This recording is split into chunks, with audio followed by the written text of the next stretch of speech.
ràññee leen dëgg-dëgg liggéey ngir njaboot bi kuy jox ku ne ndax ngay jooy ku ne kuy jox ku ne ndax ngay jooy ku ne immigré lu tolloo fukki nit lay dundal sax sañoon liggéey fii ànd ci solidarité.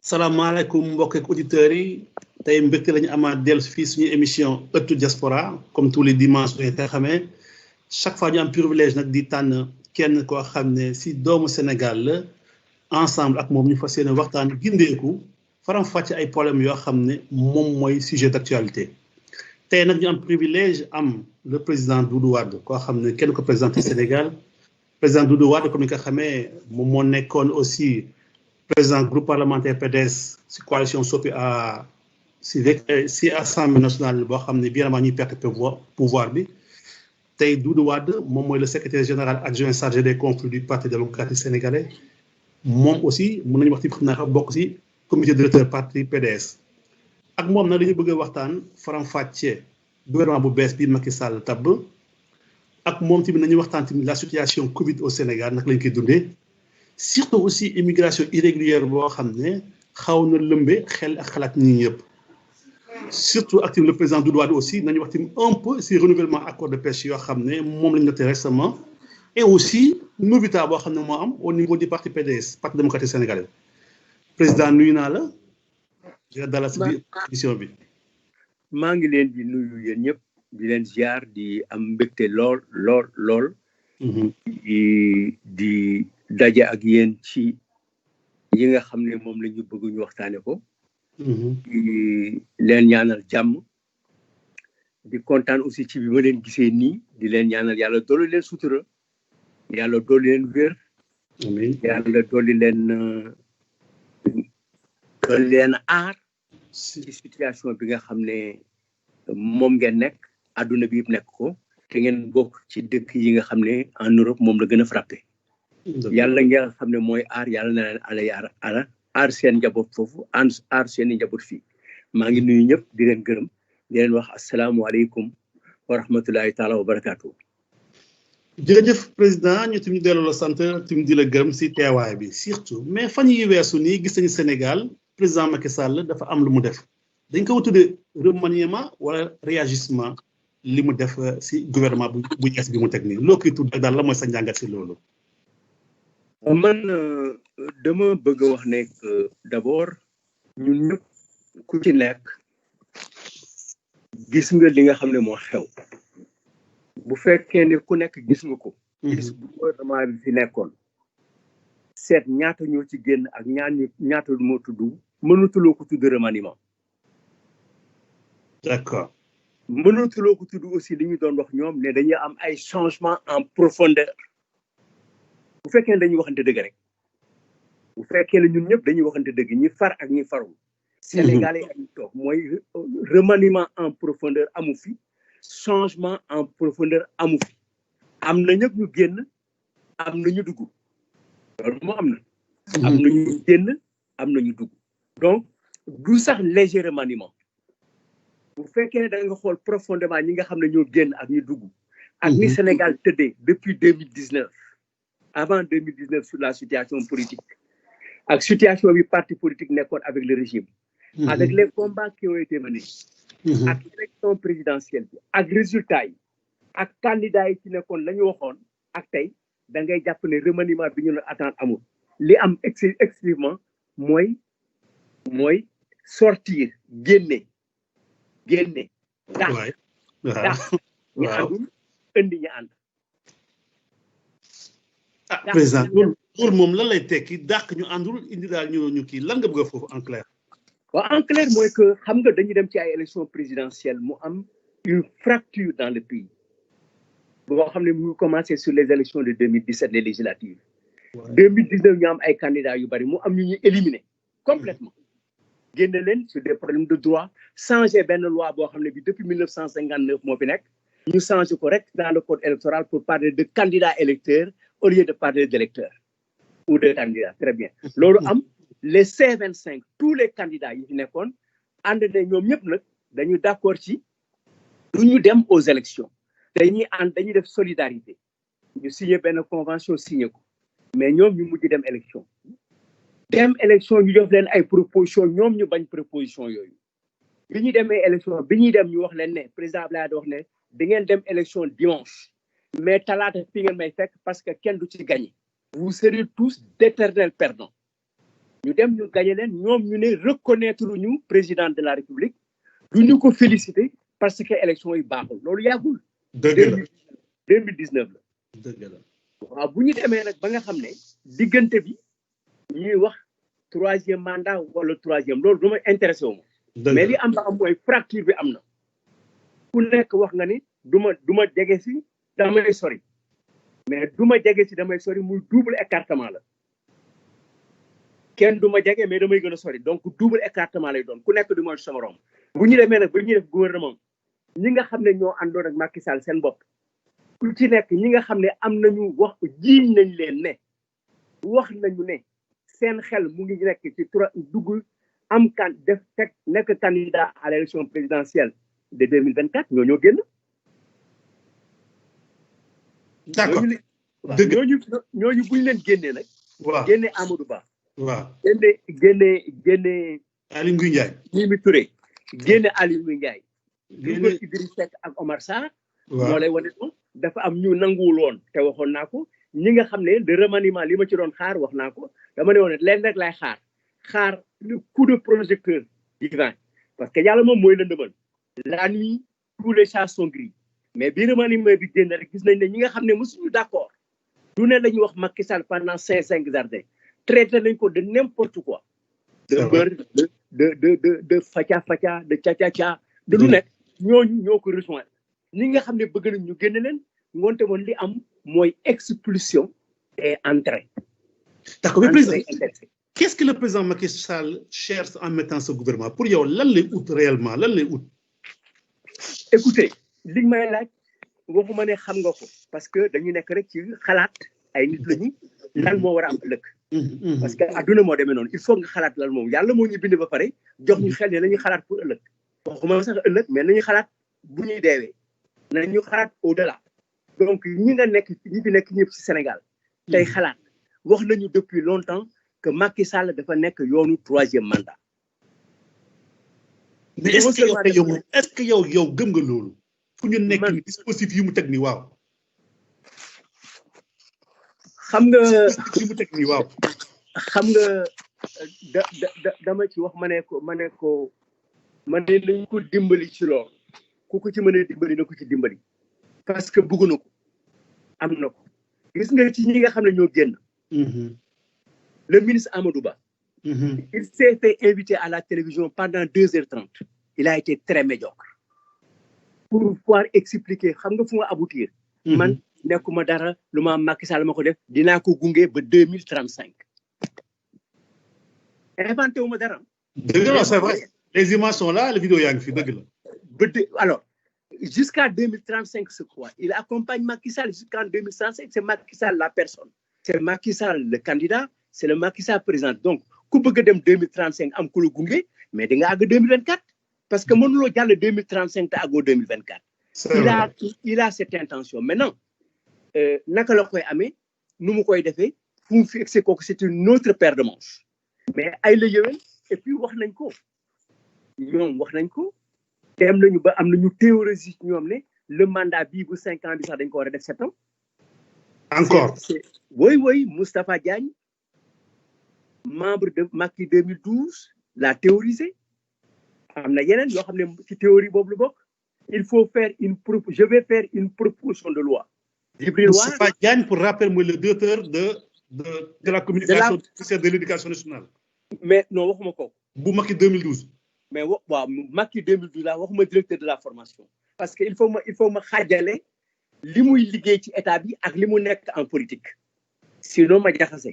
mais c'est la même personne quand même. je suis d'accord. d'accord mais nañ ko dissocier. D'accord c'est bon. sinon dañuy juum. donc moom wax na loolu. Djibril War député wax na ne dafay déposer benn proposition de loi pour fonctionnaire boo xam ne bi dañ la mas a radier tu ne peux pas être candidat à l'élection présidentielle kooku lan la donc am na ay indice yu fort yu probant yu feeñ que bëggu na ko nit nag dina bëgg dëgg dara am ko dina bëgg ñàkk ko dina bëgg am ko naka la koy amee dina bëgg ñàkk ko naka la koy ñàkkee kooku il faut laisser l'avenir au Sénégal et aux Sénégalais.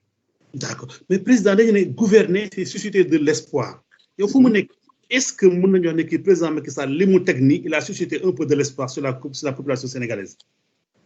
Bon dinañ ci ñëw ci kanam le dernier acte qu'il a posé bi mu wax lors du conseil des ministres du 29 octobre. mooy il est en train de chercher des solutions pour l'immigration clandestine. Il est en train de chercher des solutions pour l'immigration clandestine 29 octobre. yàlla boobu alors solution amu ko. Macky Sall a gagné les élections présidentielles à sa manière avec un taux qui lui permet de gouverner. S'il appelle à la rescousse, s'il veut casser des partis, appelez Idrissa Seck principalement moom, avec tout ce qu'il a dit sur Idrissa Seck et tout ce que Idrissa Seck a fait pour lui confier une institution pour laquelle Idrissa dafa wax ne bu gagné moom da koy tas bu ko dénkee ci moment yi ak yi nga xam ne moom la ñu wax muy ay choses qui n'ont pas été démenties que pendant des mois 15 mois selon Idrissa pendant des mois il a discuté en aparté de tête-à-tête avec le président de la République. dëgg la vidéo yaa ngi fi ngoonte woon am na diisoo guddi. Bien en dehors ça mu wax ne que doon na ko jox 30 millions de francs par mois. C'est pas vérifiable. Non, attends, ne dis pas c'est pas vérifiable, mais c'est pas vérifié pour vous, mais c'est vérifiable. Amul lu ñu mënul vérifier. Mais est-ce que Macky dina wax maa ngi doon jox Idrissa Seck di wax maa ngi doon jël. waaw ma ne xam nga loolu kenn du ko wax. xam nga dafa am lu bari lu ñuy weddi mais après dafay nekk dëgg. D'accord. Mais on a parlé du protocole de Rebeuss ñëpp ne amul et ça a fini par avoir. Vous avez les textes, les signatures, les actes signés par le notaire. Tu sais, xam nga nit lan la mënul bopp nit xam nga lan la mënul. Fen boppam. Idrissa bi mu wax naan j'ai discuté pendant 15 mois avec le président à tête, mais tayu ko. Lapsus la foofu. Non, lapsus, c'est pas un lapsus, c'est-à-dire que nit moo mënul fen boppam. Te fen yàggul. Ku fen bu ma bëggee wax ne man Moussa Ndiaye laa tudd. ci kanam tuuti di nga ma ne Moussa Ndiaye du ma la wuyu. dëgg la. parce que dama fen sama bopp. moo tax fen sa bopp fen dinañ ko def mais yombul. dafa jafe parce que dafa appuyé ci dëgg. donc loolu bu amee ba mu am nii ba mu jël ko jox ko li mu ko jox def ko à ses côtés jox ko institution génne Mimi Touré parce que Mimi Touré aussi faruma ak moom dëgg la. j'ai beaucoup de choses à lui reprocher. Mais elle a mené un combat héroïque pour Macky Sall. Jusqu'au dernier sur les parrainages. Elle était très devant. Mais li jar mu sànni ko ci contexte bi moo ko defee woo ko ne ko dama lay dindi. C'est très bien, c'est la veille. Mais ensuite mu yeewu ne Idrissa Seck la. Et moom combat bi mu mené contre Idrissa Seck kenn mënewu ko mais dafay du yomb. Humiliation. Tu peux l'appeler ainsi. Heureusement que tu as employé ce mot. Est-ce que tu as su trouver le mot le plus fort? Je ne sais pas. Donc voilà les conditions. Donc loolu am na lu ma ko jaral moom. Lan moo ko jaral Macky Sall moom moo ko xam. Mais war nga jaral ne li ko jaral du rek àgg en 2024 ci joxe lenge yi. Non, c'est parce que effectivement, il y a un projet qui est là. Le projet se mûrit et ensuite la situation internationale africaine, notamment dans les pays de l'UEMOA, va le pousser à le faire. Ah bon? Mais président, bu fekkee Idrissa Seck dafa jël contexte Covid bi mu ne moo tax mu ñëw pour jàppale le président Macky Sall tey ñu wax la situation Covid au Sénégal nu ñu koy dundee yow ban njëriñ nga si am le Sénégal a bien abordé. Non, attends, balaa ma ci la situation de la Covid amul important ci suñu régime politique. Amul ci responsable dinañ ko prox ndool boobu lay utiliser. Non, mais prox ndox lu moo baaxul. Un éléphant ne peut pas passer dans un chat d'aiguille. Mënul nekk yow xam nga ne mënul nekk alibi la yaa ngi tudd ko prox ndool mooy war nga am beneen tur raison la lii moo tax war na mën a nekk déedéet c'est parce que prox ndool la ça ne tient pas la route moom xam na ne ça ne tient pas la route. Idrissa moo la gën a Macky Sall c'est que Covid bi amul benn et puis surtout que ñoom dañu commencé discuter avant Covid bi amul 15 mois Covid bi mars li dugg Dakar amul 15 mois. mars moo ne mois. woon ñu dellu si encore ci li ma la wax fen moo yombul. fen moo yombul donc loolu da ngay jàpp ne loolu moo am maintenant Covid bi du raison parce que Covid bi au vu ça dépend des résultats au résultat que nous avons le Sénégal doit être fier de la situation benn nit bu dee metti la mais situation Covid bi boo ko xoolee ba xool ko sax ba xool ko am na ay dépenses yoo xam ne bu ñu teewul du ñu ko def. Mais président, si le président Macky Sall derrière sa tête, réunir la famille libérale de Burger, déjà on a vu. La famille libérale, nous avons théorisé. Sans le père, il veut réunir la famille libérale, sans le père, pourtant, on a sans le père, écoute, nous sommes des Africains, nous sommes des Sénégalais. Taxawul ci wolof taxawul ci séeréer taxawul ci Sénégal taxawul suñu culture on ne peut pas réunir une famille derrière le plus jeune qui ci gën a tuuti gën ci nekk xale bàyyi ndijaay yi bàyyi papa yi bàyyi maam yi ça ne peut pas se faire une famille nous n'avons pas appris comme ça à l'école et dans nos familles l'organisation de la famille l'organisation de nos familles dafay reposer sur quelque chose. D'abord, il y a un papa et yaay. Nous sommes un élément de la famille. Papa et yaay, nous sommes une famille. Famille de papa et yaay, nous sommes une famille. Mais papa n'est pas une famille d'homme. Yo, ce papa, beaucoup de sa famille. Est-ce que nous sommes d'accord sur ça? Donc, famille de l'ol, famille, nous sommes théorisés. Bien que théorisé, Macky Sall, nous sommes théorisés. D'abord, en 2010, pour rester au pouvoir parce que nous avions les possibilités de le faire. Parce que ceux qui font dans la politique dans ce pays, ñi fi nekk di def politique boo leen wàññee boo ci wàññee fukk yu potentiel juróom-ñaari suñu parti lañ ci war a jaar nañ ci loxo Abdoulaye Wade. Dëgg la. Maintenant tas nañu en 2013 il faut en tirer les conséquences. Nous avons eu le courage de tirer les conséquences ñu ne ngoonte bon nañu réunir la famille libérale. Le texte a été fait pendant le mois de Ramadan de 2013 maa ko indi Dakar. Parce que 15 jours de qui manque avec le président Ouad à Versailles. Donc, réunir la famille libérale, c'est vrai, mais réunir la famille libérale, c'est pas tuer le père, tuer le fils et exiler le neveu. Non, c'est pas ça réunir la famille libérale. Il peut réunir une partie de la famille libérale. Je suis totalement d'accord. C'est possible. Maintenant, on verra. Mais président, une question basique. Pourquoi le PDS n'a pas participé au dialogue national? te kat ñuy wax ci affaire Sénégal lan ngay tontu ci loolu. xam nga le dialogue national. ñun Sénégalais yi dañ doon fàtte wala boog je ne sais pas. Le président de la République a rencontré le président d'abord de 2012 à 2019 28 septembre ce qui s'est passé au Sénégal dafa nekk anormalité. Anormalité mooy Sénégal. démb rek bu semaine bi passée Sarkozy wax na ak Macron. Dans les grands moments, en Italie ou ailleurs, l'opposition et la majorité se parlent. C'est vrai. On voit ça ici. Ni dëkk ci dëkk boo demee ngol wala nga dem feneen bu Tabaski jotee loo xuloo ni ne ko balmaax dëgg la.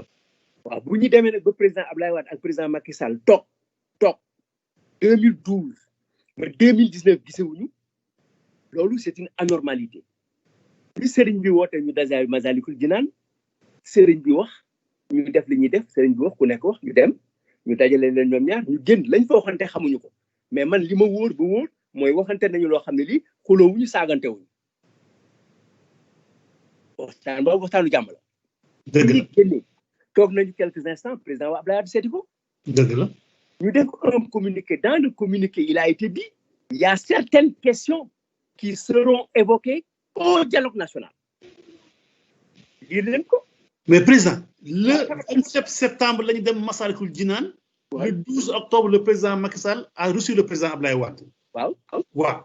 Légui nga né ñu xam pour en cas ñom fil conduite bi après la mais signé nañ fa ben communiqué. D'accord. Le communiqué ñom ñaar ñoko bind. Deug la. Wala ñoko bindulu. Waaw. Mayoro Faye moko di am ngeen ko. C'est vrai. Wax ci dialogue bi dinañ ko tali lii affaire pétrole bi démocratie lii ak léegi dañ ko fa waxtaane. C'est vrai. waaw bu ñu demee nag ba dialogue bi war a ñëw waaw. moom mu wax ne dafay ñëw seet ci président Abdoulaye Wade pour ñu continuer waxtaan bi ci këram. def ko. mais foofu fan la. kon mun nañu daal Macky Sall moo seetiwul président moo tax affaire amul suite. mais amul mën nañu wax amal courage wax ne comme ni ma ko amee courage constaté loolu sa bët moo la ko may. dëgg la. sa bët may na la ko. c'est que lu superficiel la ñëw c'est-à-dire gis nañ ni kii le président Abdoulaye Wade gisee nañu le 27 le 12 octobre ñu tase palais. ñu def seen kii après mais président Macky Sall wax dinaa seeti Abdoulaye Wade ñu yeggali mais après gisuñu suite bi. donc dañuy ne ñun lu ñu suñ jàngat mooy. kon dafa mel président Macky Sall moom moo bloqué mbir mi parce que moom moo demul seeti le père spirituel. dama yaakaar ne match de football bi am démb fii. tey bi nga doon seet à Bissau. dëgg la bi ñu fekkee Sénégal sem nit dem na. match retour waaw match retour loolu mooy règle bi. waaw am match bu amaale rek am na retour waaw. à part final waaw. waaw à part final. oui mais attention amoon na ay final yoo xam ne dañ koy jouer 2 fois attention. waaw loolu moom ay jamono waaw. mais président donc loolu moo am à part de ce moment. est-ce que nous devons aller au dialogue? Je ne sais pas mais je ne pense pas. Moi c'est pas de l'avenir du Sénégal. Attends que l'avenir du Sénégal. de la manière ni ñu koy continuer nii du leen fenn recul lay doon. L'avenir du Sénégal ne peut pas sortir de ces relations entre Idrissa Seck et Macky Sall sur cette question-là. C'est pas possible. Mënul nekk. Xam nga l'avenir du Sénégal bu ñu koy construire dañ koy construire la vérité. Nous savons ce que c'est qu'aller dans un gouvernement.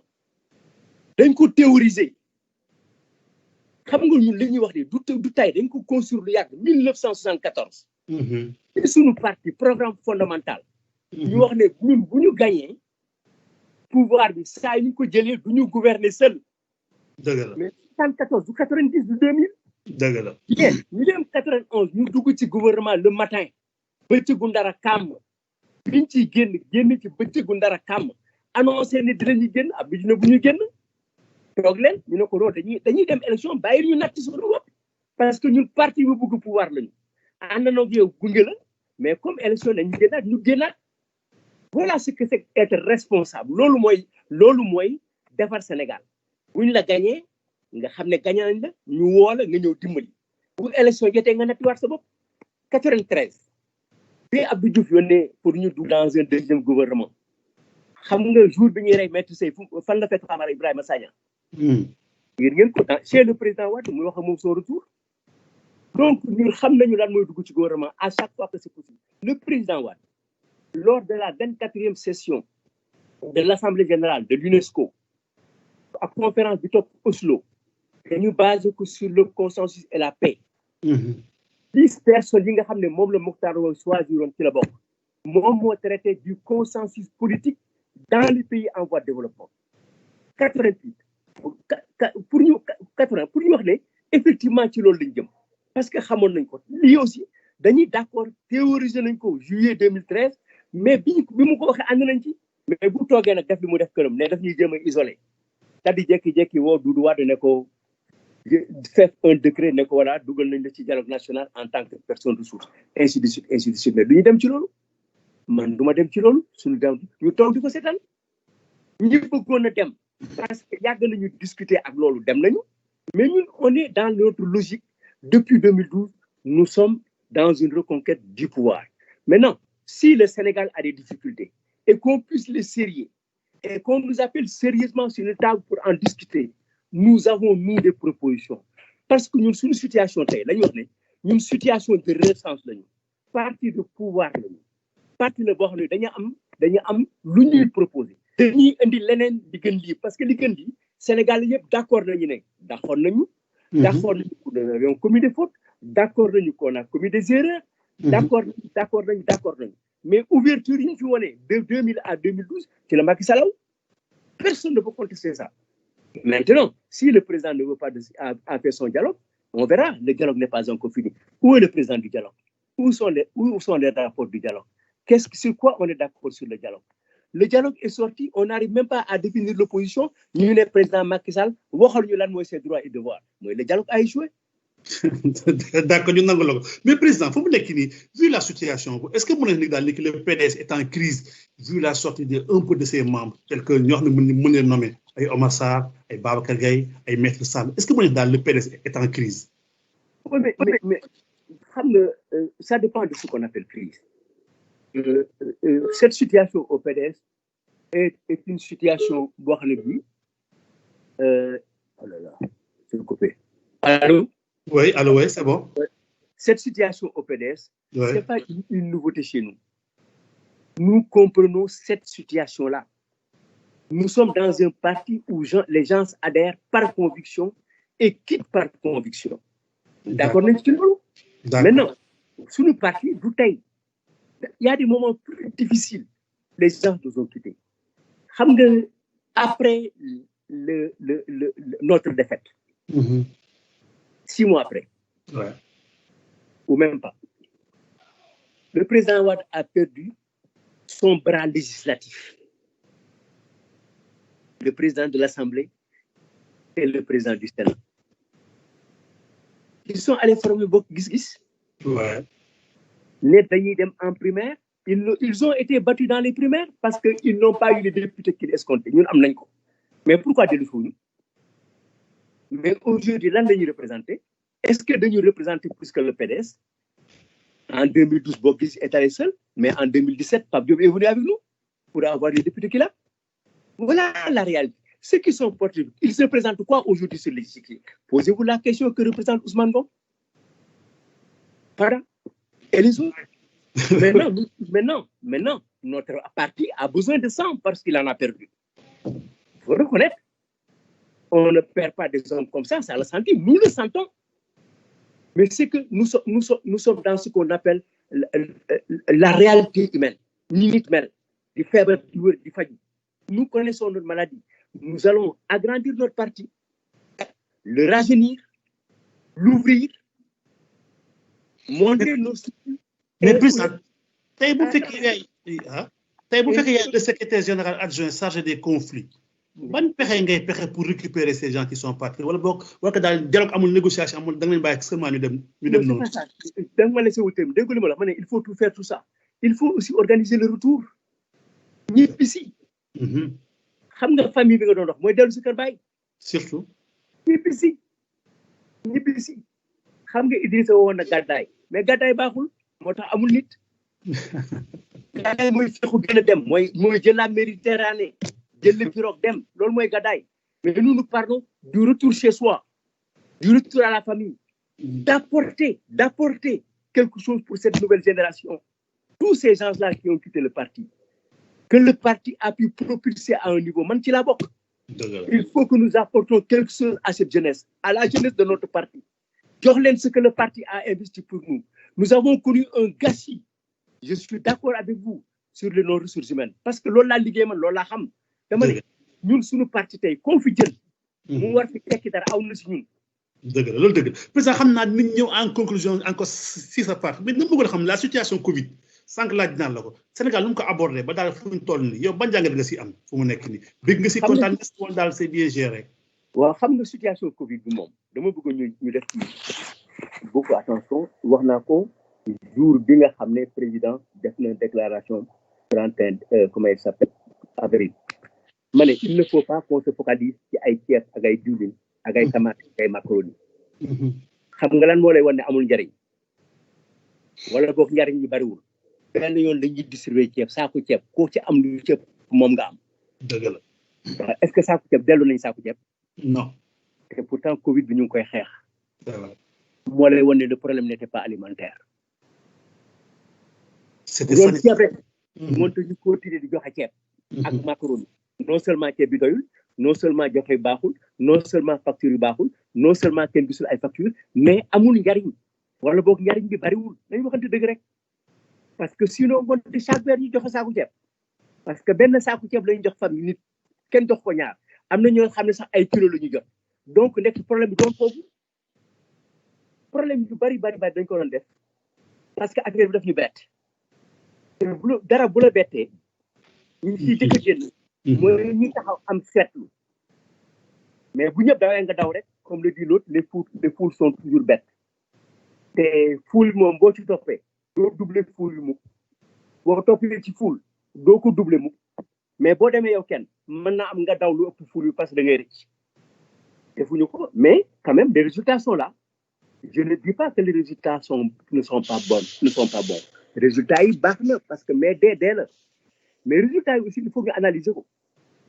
parce que d'abord lan moo tax lii parce que d'abord il faut ñu jàpp ne Italie li mu am ci ay garab ak ay médecins ak ay lits d'hôpitaux amuñu ko dëgg la ñetti dispensaires yu Italie ñu gën situation médicale au Sénégal c'est vrai parce que am d'accord nañu dëgg la par contre am nañu ay médecins ay spécialistes yoo xam ne de haut niveau ci kaw la waxuma ñu nekk ci diggante bi ñoo xam ne ils sont de renommée mondiale man feebar naa fi suma tànk xaw a yàqu ma dem hôpital américain de Paris suma médecin yi nekk fi fekk ma fa médecin di may faj di leen nuyoo fukki loxo donc am nañu personnel médical bi mu ngi fi mais xam nga amuñu woon 30 lits ñu hospitalisé nit matériel c'est vrai dañuy defar ay tentes ci biir gars yi am nañu ñu war a fay ñu leen ba ñuy grève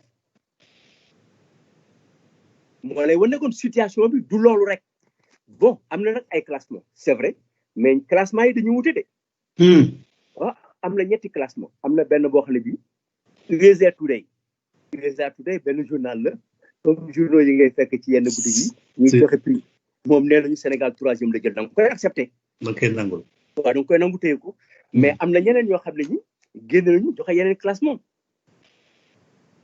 de tous les pays am na ko génne les 24 premiers pays am na connecté Sénégal feeñu foofu mais ci USA Today feeñ na foofu mais am na ñoo xam ne mais ñun lan mooy suñu constat ñun c'est ça la question surtout loolu waaw ñun Sénégal lan mooy suñu constat ak kan lañ koy comparer man defe naa ne suñu bu ñuy liggéey li dañ ko war a comparer ci ñaari yëf benn bi les pays de l'UEMOA yi ñuy bokkal wala au large les pays de la CEDEAO wala au pas africain parce que ñooñu lañ tolloon mais bu ñu seetee foofu ci lan lañ koy natt Sénégal d'accord nañ ne que Sénégal tey ci fan yi passé donc ci yi mu ci ñi 14 derniers jours yi mujjee am na un travail qui se fait yéen ñëpp am ngeen ko yéen gis au plan mondial par l'Organisation de la santé et certains instituts d'études Sénégal mu ngi woon ci effectivement 327 décès 324 décès am na ci Afrique bi ñu nekk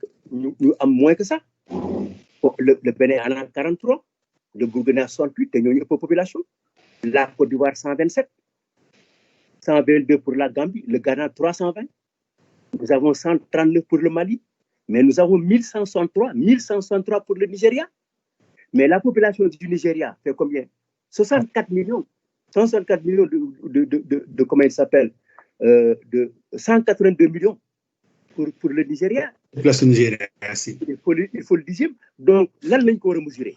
Est-ce que nous pouvons mesurer le nombre de cas par rapport aux populations? Est-ce que nous pouvons voir le nombre de décès par rapport au nombre de cas? Loolu mooy li nga xam ne mooy ñu ko ratio bi foofu waaw mais président bu ñu xoolee fii Europe wala Amérique deuxième vague la ñu nekk benn second confinement loolu bu ñu ko paragonal c'est-à-dire bu ñu defee comparaison bi par rapport en Afrique mënuñu wax Sénégal def ñu ay jéego bu baax a baax si Afrique Covid bi parce que ñu Sénégal am na couvre-feu deuxième vague am encore une fois wax naa la ne sànq laa la wax ne non comprendre naa ñetti dispensaires yu Italie waaw moo ëpp personnel damay saytu mu ko mais dama xaw ma sax li may wax noonu dama ko wax nii rek teguma ko ci base benn phase scientifique mais dama yaakaar ne situation médicale bi foofu nekk comparé au Sénégal comme yàlla ak yàlla c'est comme Mbour et Tambour donc loolu bu amee ñu ngi am 327 mais c'est extrêmement important où la population mondiale a connu 1,312,000 décès Sénégal dañu war a wax alhamdulilah. dëgg la. je suis d'accord naa ci loolu mais après ñu seet am na yoo xam ne yi dañ koy natt am na ñu dal nattu mais pourquoi la situation dans les pays sous-développés africains est meilleure que dans les pays développés c'est une question. waaw c'est une question c'est vrai xëy na foofu yàlla moo xaw a juste tuuti daal pour wane ni kii. non attends ba yàlla moo xaw a juste dama naan xëy na yàlla moo juste. waaw moo juste foofu. parce que justice ci yàlla la fekk mais pourquoi principalement les pays pauvres semblent échapper à ce niveau. Espérons que ñu génn si lii lépp parce que il paraît que ñu ne vaccin bi déjà gars yi gis nañ ko xam naa daal léegi mu nekk en cours loolu gars yi xam mu nekk nii. C'est-à-dire que il faut que analyse bi ñu poursuivre ko surtout ñun Sénégal ak su dëkku jullit ñi nekk parce que dafa am loo xam ne aussi est-ce que ñun jox nañu yàlla lenn ci li mu moom ci problème mu feebar bi. En tout cas je voudrais te dire que am na ñoo xam ne amoon nañu approche bi. te waxtaan nañ ci ak ay kilifa. ne leen ak fu ñu mënti jëm ca commencement ak fu ñu mënti jëm ci affaire bi. bu ñu fàtte diine bu ñu fàtte yàlla. dëgg la. parce que ñi ma wax fii yëpp ay 43 morts Guinée 27 morts bon y a que le Niger où on n'a pas les éléments mais am na lu fi xew. dalu Arabie Saoudite. c'est vrai. Pakistan. dëgg la mais nag président xam naa dañuy xuus parce que daal comme daal temps bi tamit daf ñu daal ba fu mu nekk nii dañuy gis ni contexte Covid bi dafa mel ni dafa pousser encore cette jeunesse là ñu commencer di embrasser benn affaire bees parce que la vie est tellement difficile et tellement dure partout que dañu commencer tenter l'immigration irrégulière dañuy ne ñu bëri ne cause boo xoolee situation Covid moo ko indi parce que dara doxatul lépp tax a tembe dara bougé wul cette jeunesse là est un peu déperdue. Actuellement le espoir bu ñu am rek moom mooy embrasser la mer dem bitim réew ñëw Europe yow immigration irrégulière bi mën nga ko jël comme motif parce que mbas la ñu toll dëkk bi metti moo tax jeune di ko def wala lan moo tax jeune daal di koy def mu nekk nii. waaw xam nga du Covid bi moo tax ñu tenter immigration irrégulière góoma loolu li gëm mooy ci période bi daje na. La situation s'est aggravée. La situation, c'est l'immigration.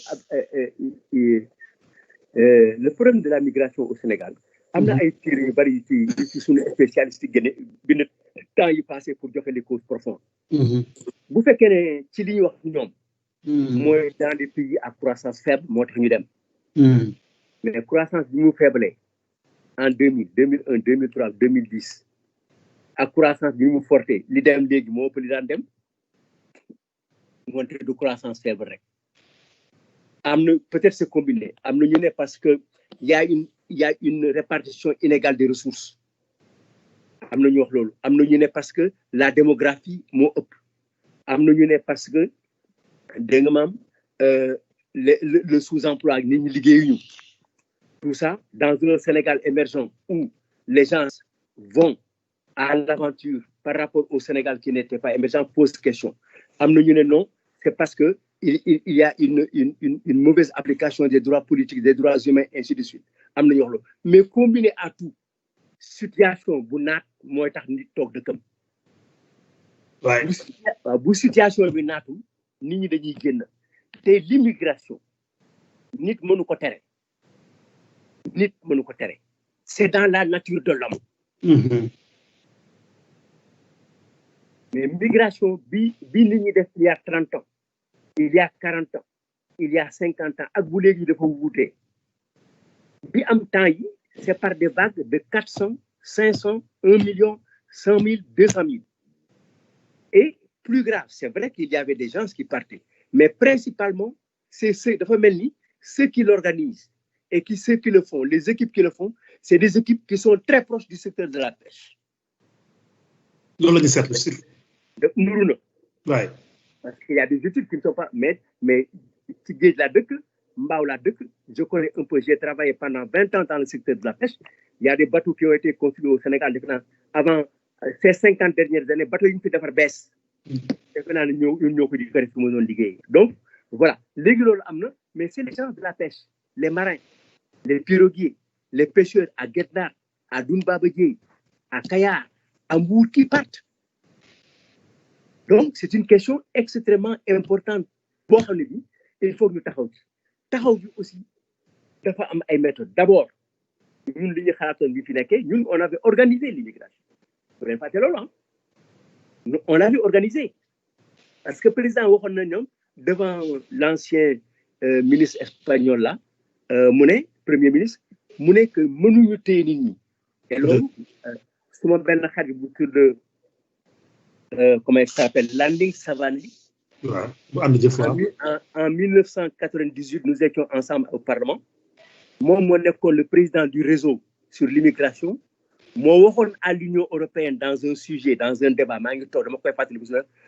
Union européenne, si vous ne permettez pas à l'Afrique de se développer, nous allons vous trouver chez vous à la nage. C'est le bateau clandestin. Mais il faut avoir en tête cette prophétie de Landing Savané, que je salue au passage. Mon mort lolo. Mais pour nous demander, pour nous agrifier, président, il faut organiser. Organiser comment? Nous avons signé des accords, beaucoup d'accords. Nous avons signé des conventions avec l'Espagne, avec avec l'Italie, pour permettre aux gens de partir d'une manière régulière, d'aller travailler et de revenir. Nous avons organisé la sécurité maritime avec le Frontex pour faire venir les bateaux de surveillance. Oui, mais président Frontex, parce que Frontex, c'est un Gambie ni Cap-Vert aussi. Mais nous sommes d'accord. Mais ce n'est pas parce que les gens ne veulent pas venir avec vous que vous ne partez pas. Nous sommes plus africains que sénégalais. Nous, sous le régime, plus sénégalais. Mais nous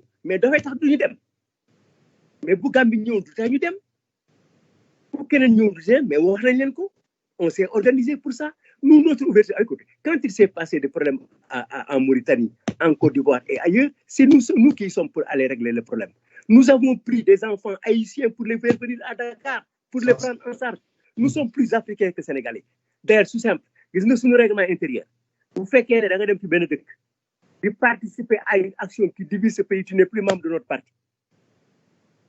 Donc, organiser l'inco. On a organisé des gens. On n'a pas réussi. Nous n'avons pas réussi cet objectif.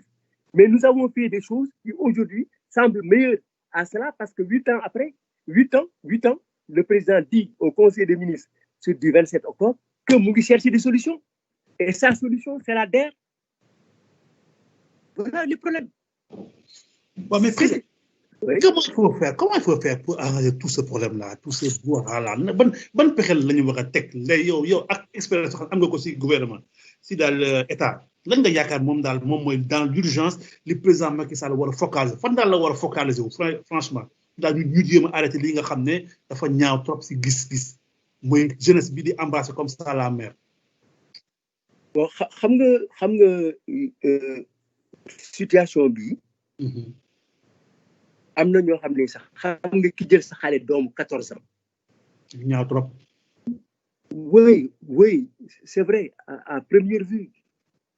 Est-ce qu'il raisonnait? Mais président man duma ko loolu président foofu man duma ko rafetlu parce que papa là. non un innocent il est mineur. mais rafetlu wu ma ko. non xam naa ko ngay waxee. rafetlu wu ma ko ci xale. da nga wax 14 ans déjà xam nga doom. waaw. fii la sax. dëgg la.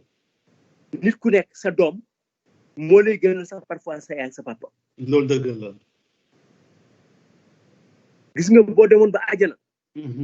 yàlla ne ñaari place moo fi des.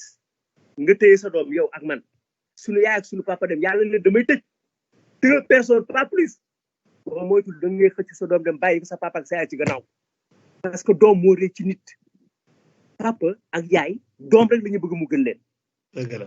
bu nit demee nag ba foofu mën nga ko sax tuddee gëm di yàlla bu la neexee mais àgg à un délabrement de l'esprit tel que nga jëlee xale bu 14 ans bu ko dugal foofu xale bu 14 ans kenn du ko yenloo saaku ceeb kenn du ko yenloo brique kenn du ko gasloo. Cela veut dire que les gens sont arrivés à un niveau de désespoir lancinant tel que il faut que nous en appelons les Sénégalais à ça. D'abord, il faut que tous les Sénégalais, quels qu'ils soient, nous taxaw ci. D'abord, nos autorités religieuses sur cette question-là ne se prononcent pas. Équation là, ñëpp a ngi koy wax te kenn ñeme ko fësal. Équation là, on ne comprend pas du tout. Mais oui. Il faut, et pour ça, donc, le mot le premier tour, yàlla. Yàlla gëm ko que wërsëgu nit ñi mu ngi fi ñu nekk fa la leen di fekk. dëgg la. waaw ñu ne kàkkatar yéex na mais dina reer ngoon. donc loolu dëgg donc la. loolu am na ci dellu ci yàlla gëm yàlla mais gëm yàlla taxaw liggéey uti connaissance yàlla loolu la dikk wax ak yonent bi connaissance de savoir uti xam-xamu daaj xam-xamu wude xam-xamu tëgg xam-xamu jaay comme yonent bi commerçant xam-xamu mais loolu nag ñu organiser ko dans un pays où ku nekk di nga mën a jariñoo sa jàq l'équilibre des revenus surtout pour ñu régler loolu il faut que mu am ñetti problème politique yoo xam ne tey ñaar yi ñoo daje il faut que ñu régler ko yàlla wan nañu boppam ñett benn bi daf ñu ko indi solution déjà moom mooy taw bi yàlla indi la taw ren taw la indi bu baax bu doy nee nañu amoon nañu 1,4 million tonnes donc mën nañu prévoir 2,8 millions parce que nee nañ dañ ko doubler bu fekkee ne chiffre ba ñu waxoon baax na parenthèse donc muy benn bi ci des indi nañu feebar dëgg la muy excuse bu am dëgg la waaw moom def na ci boppam comme def na ci boppam ba pare nag moom yàlla wan nañu ne feebar d'abord moytu dëgg la ñu mu dal ñu faj leen am ñu leen di faj donc muy deuxième politique l'agriculture la santé ensuite la connaissance ñett yooyu dafa war a nekk loo xam ne tey en dehors de tout chose ces trois questions-là doivent être prises en charge par l'ensemble de la population sénégalaise pour trouver une seule voie wala une voie convergente pour tout le monde loolu mooy principalement amoon nañu xalaat bi defoon nañu ay plan REVA bul fàtte ne ça a été financé par l'Espagne mais les Sénégalais n'y ont pas cru les jeunes n'y ont pas cru ensuite quand nous sommes partis les gens l'ont jeté à la poubelle et ont voulu recommencer sur d'autres appellations ñu nekkoon Moussa ñu tuddee leen Moïse ñu tuddoon Ali ñu ne leen Ali wala Badara donc voilà la situation et ça n'a pas marché mais man dama pensé ne que Afrique fi mu toll nii principalement sur le pays à la coulée aline s'il y a une nécessité absolue de trouver une chose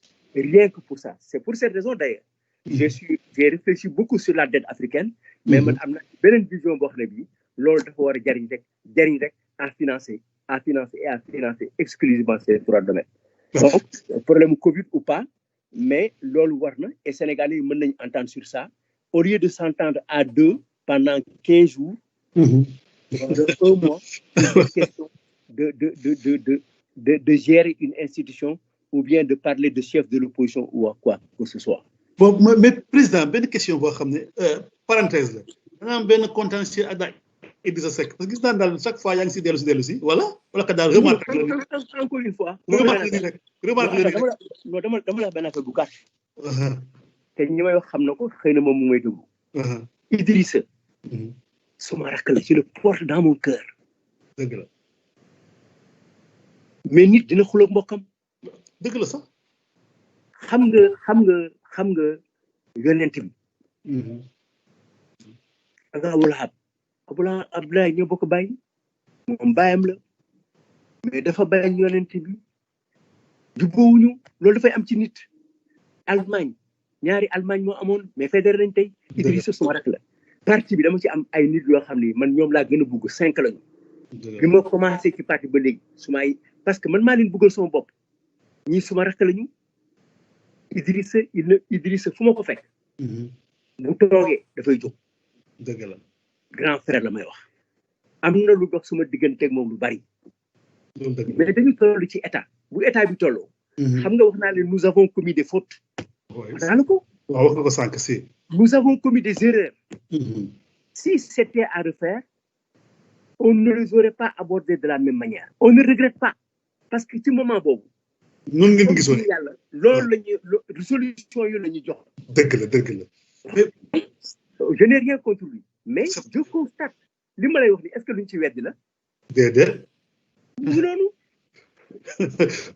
mais président dañu ne gouverner c'est susciter de l'espoir est-ce que fu mu nekk nii yow ak jafe-jafe yi nga gis nii yëpp état du Sénégal nguur bi ñu ngi def loo xam ne daal xel war na dal ni suba dina baax waaw mais li ñu mujj nii réglé wu ko parce que li ñu mujj def xam nga nan la jur nga fal nit mu am coow loo xam ne ñëppay coowandoo ñëpp di coow ci gouvernement bi lii la ñëpp jox ko tur te tur bi ñu ko jox baaxul ñi nga xam ne ñoo ànd ak Idriss Seck wala keneen wala ñi ànd ak ñi nga xam ne duñ dugg ci góor bu ñu demee ci plateau yi dañ leen di tegal ay affaires yoo xam ne dañuy sëgg yaa wax li mu sëgg yaa waxoon li mu sëgg yaa waxoon li mu sëgg xam nga loolu neexul espoir xam nga lan moo koy suscité nga wax waa ji ne ko fii nga toll fii laa la jëme gis nga yàlla mooy dëkk suscité fi ñu espoir moo ñu wax ne dama leen di jox àjjana daa leen di yóbbu te dañu ko définiral wax ñu li fa nekk ci ay lem ak ay miel ak ay yëpp mu wax ko ay jardin luxuriant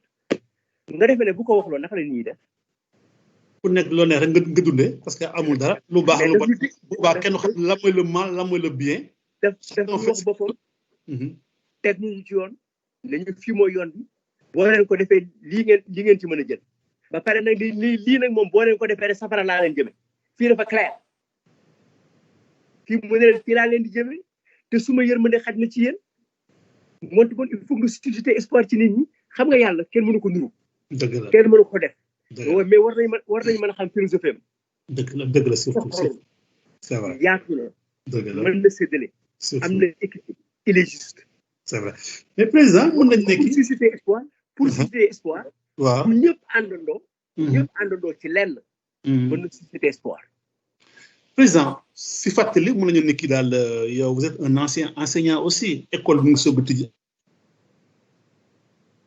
ak jaar si problème situation yi am noonu ñu boos ko avancé rek en tant que jàngalekat bi ñu déglu jàngalekat bi non le politicien surtout parents d'élèves bi surtout nga ne naka la ancien enseignant nga yàgg nga jaar nga si njàngale bi tey école tijji na Sénégal ñu bëgg a laaj rek jafe-jafe yi am ni xëccoo entre privé ak les parents d'élèves ak état bi nu mu abordé ak question Covid bi rentrée scolaire bi boo amee loo siy wax rek sommairement ay ndénkaan yooyu jox ñu déglu. waaw li ci affaire u jàngale moom dama jàpp ñaari affaire d'abord c'est que on n'a pas fait grand chose. On n'a pas fait grand chose parce que la situation elle est là, elle est catastrophique. On nous avait annoncé dès 2012 dans son allocution de 2013 qu'il y avait 6600 et quelques abris provisoires. C'est vrai. En 8 ans, il faut que nous 600. Voilà la question. Question fondamentale. Fondamentale. Les universités que nous avons démarrées, Kaolack, Dakar, Sébikotane est arrêté. Le problème entre les enseignants, nous l'avons dit aux enseignants, le président a dit aux enseignants, je prends à témoin des syndicalistes. Wax leen ne li ngeen di def nii wax leen fexe ba ma génn ci réew mi di ngeen am ay coono yoo xam ne mosu leen ko am et je peux même dire si vous ne donnez pas à vos militants l'ordre de voter pour moi c'est parce que vous m'aurez trahi.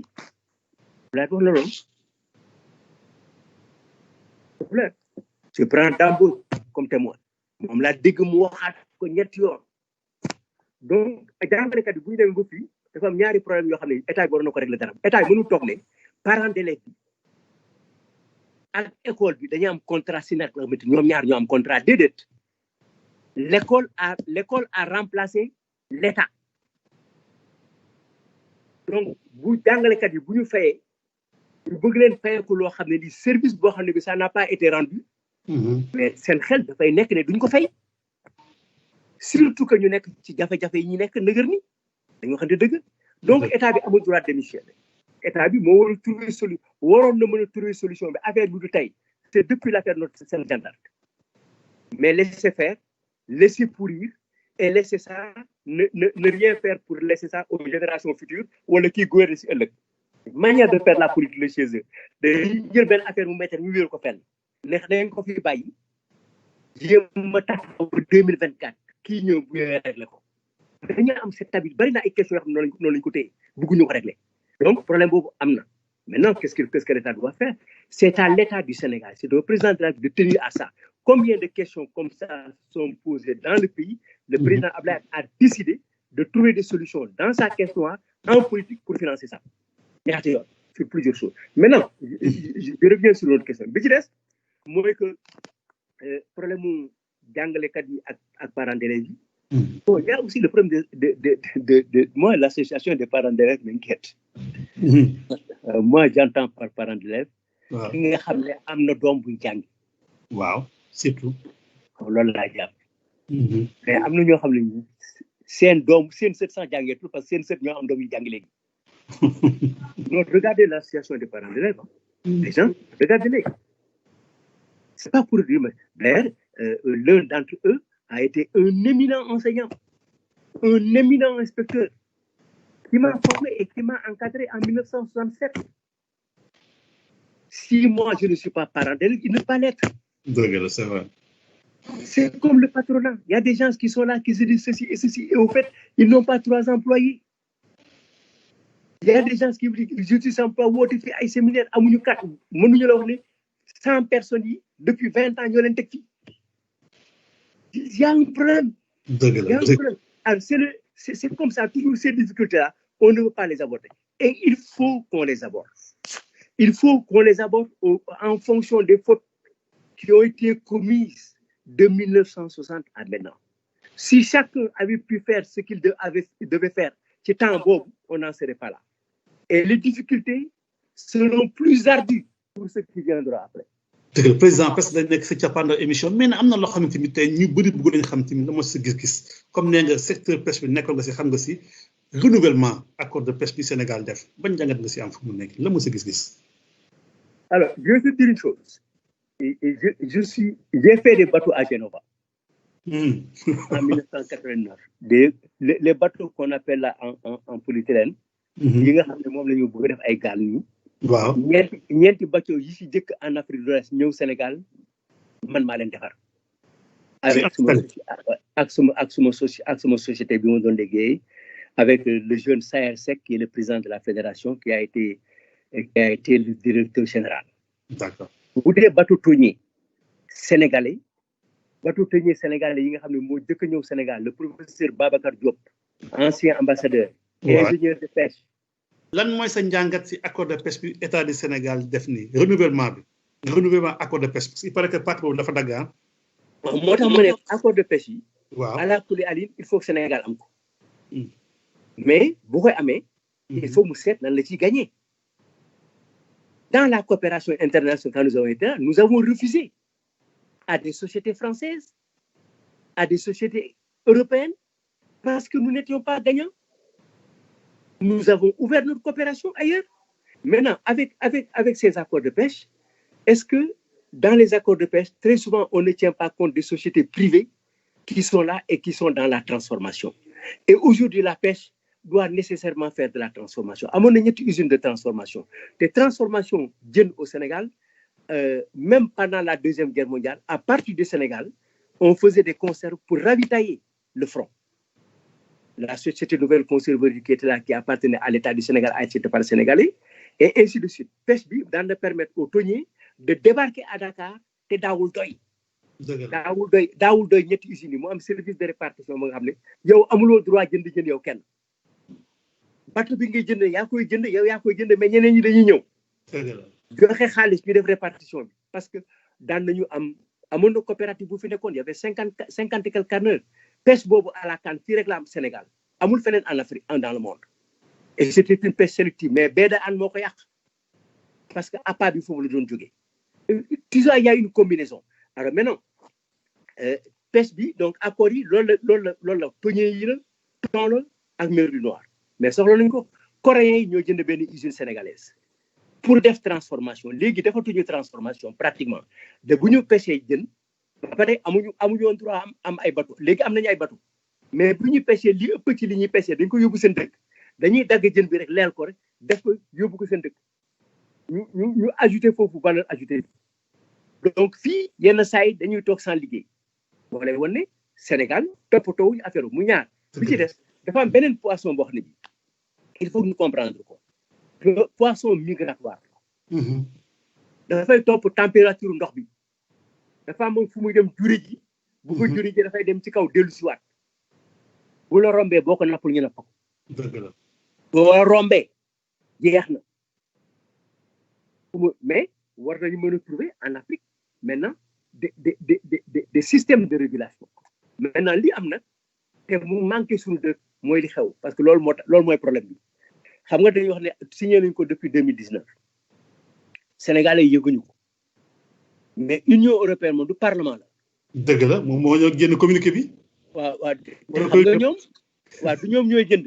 waaw ñoom ñiy jënd xam nga kuy jënd rek am na intérêt. dëgg la nit du jënd lu ma bëggul. mais ndëgam ñoom ñiy jënd na ñooy surveiller ndëgam seen jënd baax na am déet. ba seen parlement daje ba voté. te ñun yëguñu ko ñun ana ñu ñun. négligence. donc c'est pas une négligence c'est que l'Assemblée est absente. Assemblée moo amatul ci réew mi. Le peu qu'on avait essayé de construire jusqu'à présent disparaître na. donc loolu ñaareel léegi Union européenne xam nga jeexagul. approuvé nañ ko. ratifié nañ ko. mais Conseil de l'Europe dañuy daje. seet ndëgam ci intérêt européen yi la. li nga dégg ñu contre que boo seet écologiste la ñooñu xam nga seen façon ñoom ils veulent être dans un monde spécifique qui est contraire au monde des ultralibéraux et ainsi de suite donc loolu mooy problème fana donc ñun ñoo am problème def ay loi yu baax ñun ñoo am problème bañ a contrôler ñun ñemewuñu contrôle bugguñu contrôler bugguñu ku ñu contrôler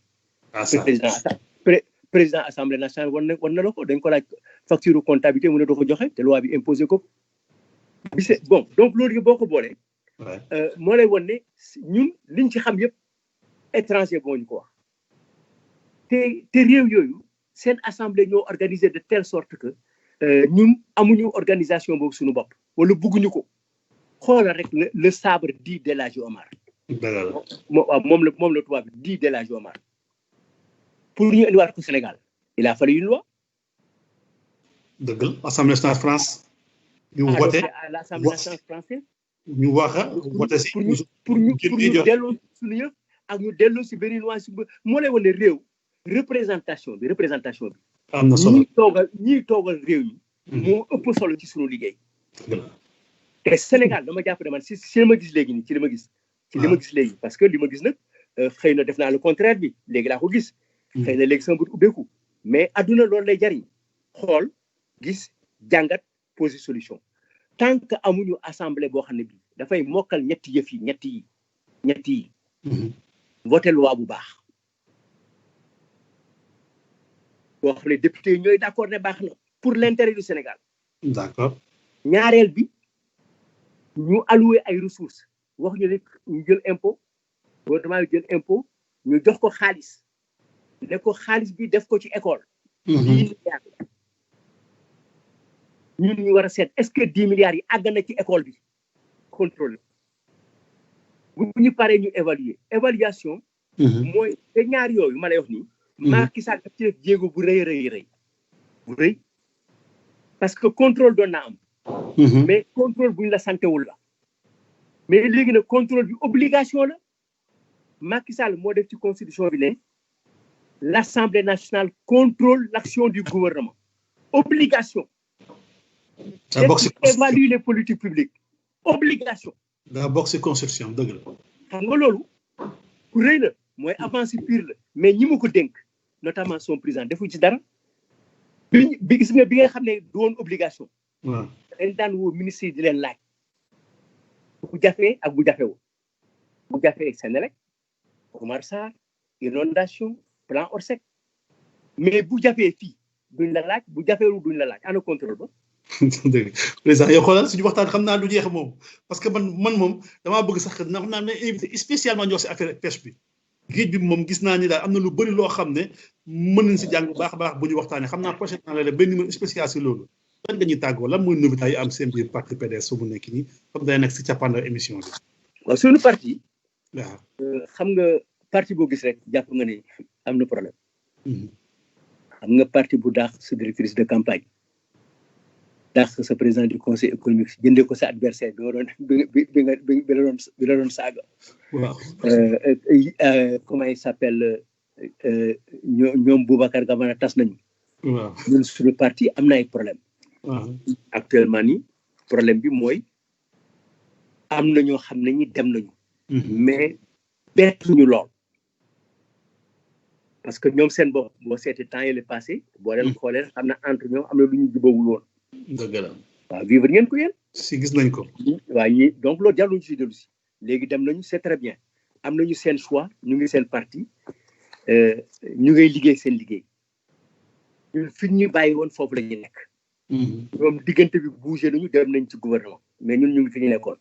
suñu parti dafa décidé ne depuis 2012 que dafa nekk dans la ligne de conquête du pouvoir parce que Sénégal yi seet nañu ne ñoom dem nañu ba nga xam ne la ñuy doon wax am na luñ ci mën a muñ tey la ñu defoon ñu tax ñu bàyyi ñu am na luñ ci rëccu tey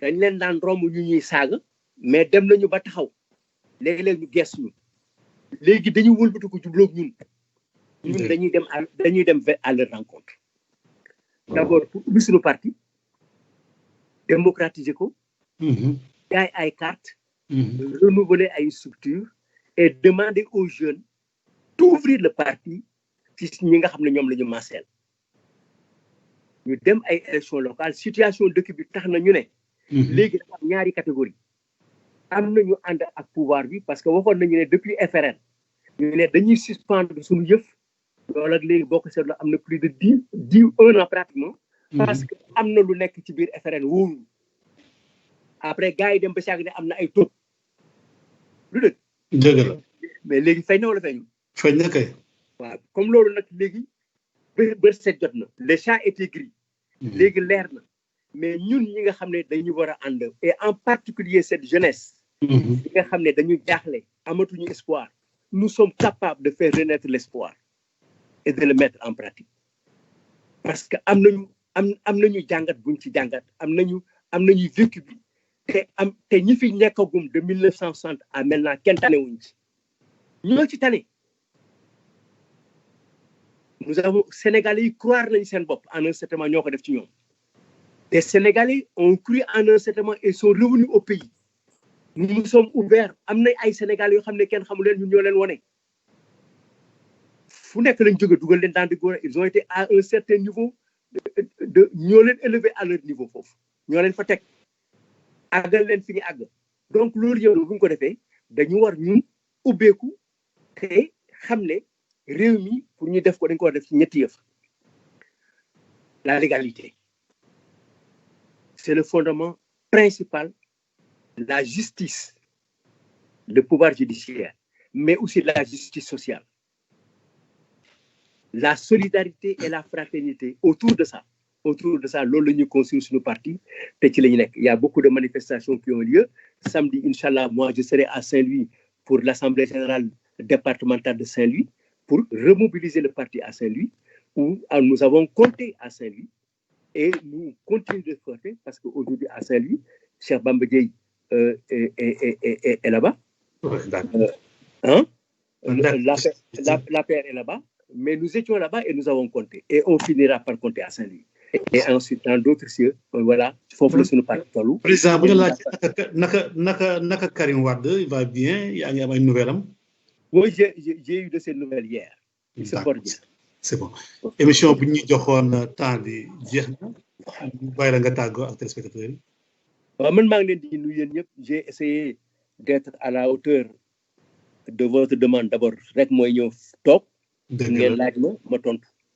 li ma tontu suma ay conviction la sumay xalaatu bopp la yenn saa yi am na yoo xam ne wax naa ko mais dama ko teg ci loo xam ne lii weddi ko du yomb waaw koo ko bëgg mën na nekk ñu weddi ko mais li ma wax yëpp ci nit.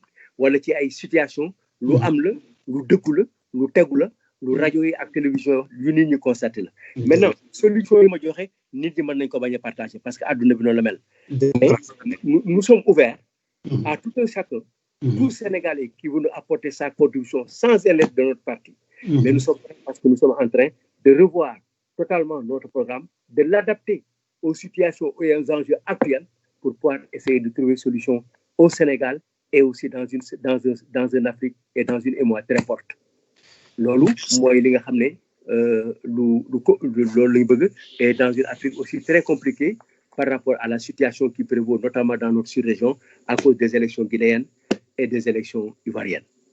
Merci beaucoup président Doudou Wade la ñu amoon suñu émission ëttu diaspora Doudou Wade comme ni nga ko xamee mooy koo xam ne mun ñu ko présenter mun ñu ko bañ a déglu ci lu bëri waxtaan yi xam ne moom la ñuy waxtaan tey ngir xam-xam bi ngir xalaat ngir point de vue quelles que soient les conditions nga nangu wala bañ a nangu gis-gisam la wax comme ni nga ko waxee te aussi personne ressource au niveau du Sénégal président dañu kontaanoon lool dalal la suñu biir émission ëttu diaspora di la sant di la gërëm bu baax a baax jox auditeurs yi ak téléspectateurs yi dig daje prochainement si beneen numéro ak beneen invité bu soobee yàlla jërëjëf.